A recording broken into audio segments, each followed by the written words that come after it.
So we are going to discuss 8th science third topic, that is force and pressure. आतापर्यंत तुम्हाला हे समजलं what is the meaning of friction, what is the meaning of contact force, what is the meaning of non-contact force. Now what activity is given here about a non-contact force. Non-contact force बद्दल काय आहे? One activity, that is we have to take a tray. पुस्तकात diagram दाखवलेली आहे बघा. So we have to take a tray and we have to place some sort of water. And we have to take a rectangular shape 2 bottles. On these bottles, we have to place up 2 bar magnet. Bar magnet ठेवायची position कशी आहे? That is, we have to take the bar magnet in such a way that is a south pole of the magnet. This one is a north pole of the magnet. या manner मध्ये ठेवायचं. या manner मध्ये ठेवल्यामुळे होणार काय आहे? That is, we know there is an attraction between the opposite poles, so that the south pole attracts towards the north pole. त्याच्यावर attraction होणार आहे, so that naturally both of these bottles it comes close to each other. So here actually there is no contact, so that but still it comes close to each other means it is a non-contact force. हा non-contact force कशामुळे? हे unlike poles आहे. Unlike poles मुळे इकडे south आहे इकडे north आहे, हे अनलाइक पोल्स आहे, त्यांच्यामध्ये अट्रॅक्शन आहे. अट्रॅक्शन असल्यामुळे इट कम्स क्लोज आणि त्यामुळे as these are fixed to these bottles, both of these bottles comes close to each other, so that it is an example of a non-contact forces. अशा पद्धतीने पुस्तकामध्ये आपल्याला ही activity या ठिकाणी दिलेली आहे. And this we are going to discuss about the balanced and unbalanced force.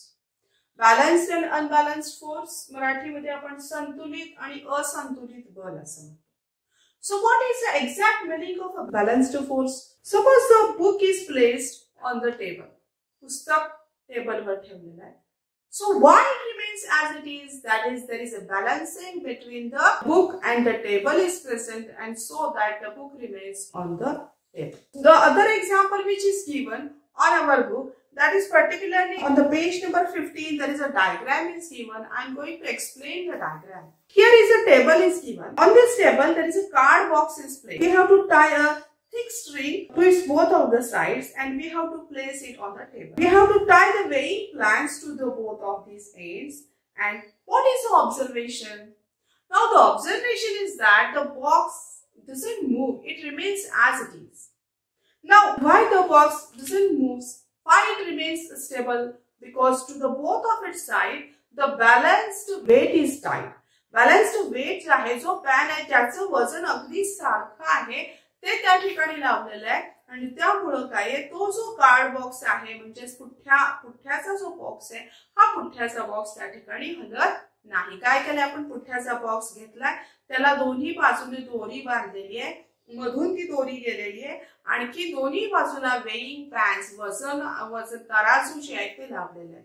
Observation असं आहे, दोन्ही बाजूला सारख्या वजनाचे तराजू असल्यामुळे तो जो पुठ्ठ्याचा बॉक्स आहे तो अजिबात न हलता आहे तसा स्टेबल राहतो.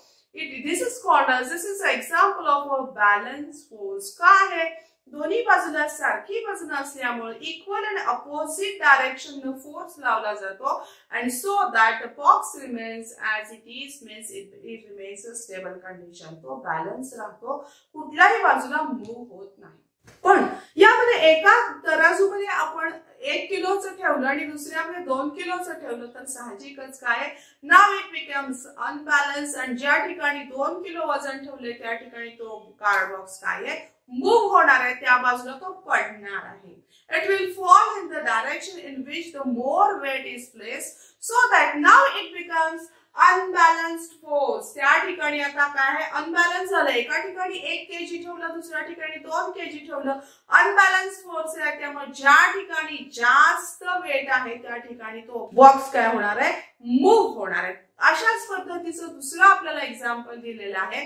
त्याच्यामध्ये the children play tug of war. ग्राउंडवर खेळताना टग ऑफ वॉर हा जो खेळ आहे किंवा आपण मराठीत त्याला रस्सी खेळ म्हणतो, यामध्ये मुलं खेळत असतात. खेळताना काय केलं जातं, दोरी आहे, दोन्ही बाजूला जर इक्वल फोर्स असेल, या बाजूला 4 मुलं आणि त्या बाजूला 4 मुलं आणि सारख्या पॉवरची असतील तर ती काय होणार आहे, ती रस्सी हलणारच नाहीये. So it is called as balance force. It is called as balance force. And if one side 4 players are present and to the other side there are 6 players are present which are more strong, then the rope will move towards the higher force. ज्या ठिकाणी force जास्त आहे त्याला आपण unbalanced force, कारण एका ठिकाणी 4 मुलं आहेत तिथं फोर्स कमी पडणार आहे आणि दुसऱ्या ठिकाणी 6 मुलं आहेत ज्याचा फोर्स जास्त आहे त्या ठिकाणी मूव होईल. तर ही 2 एक्झाम्पल दे. पुढचं एक्झाम्पल थोडंसं वेगळ्या पद्धतीचं सांगते की सपोज काय आहे, we have to move the bench. आपल्याला बेंच मूव करायचंय. So 1 person is sufficient to move the bench, कारण बेंच जो आहे छोटा आहे. 1 person is sufficient. But when we have to move the cupboard, आपल्याला कपाट हलवायचंय, 1 person is not sufficient. We have to take more than 1 person. 4 person, 5 persons are required to move the cupboard. Means the weight is more, then we have to move that particular thing. So we have to apply more force to that particular thing. And we have to apply in the same direction. एकाच direction ला आपल्याला ते apply करावं लागेल. म्हणजे त्या ठिकाणी काय आहे, the number of person is also more as well as the direction is also important. एकाच डायरेक्शनला जर आपण ते घेतलं तर काय आहे, आपल्याला त्या गोष्टी थोड्या सोप्या आहेत. When the force is applied in the same direction then the movement is easy. तर ते काय आहे, म्हणजे त्याच्यामध्ये महत्वाचं काय, फोर्सच्या बाबतीमध्ये आपण बघितलं सेम एक्झाम्पल की माणसाची संख्या पण जास्त लागली, that is number of person is more as well as direction. दोन्ही या ठिकाणी गरजेचं आहे, number of person as well as a direction. लोकांनी अपोजिट डायरेक्शनला जर ते मूव्ह केलं तरी सुद्धा ते मूव्ह होणार नाहीये. 4 माणसं वेगवेगळ्या दिशांना जर अप्लाय करायला लागले तरी सुद्धा ते जे ऑब्जेक्ट आहे हे मूव्ह होणार नाही. म्हणजे इथं महत्वाचं काय आहे, that is cupboard. We are going to move the cupboard. The 4 person are moving the cupboard in the same direction. Then it will move easily.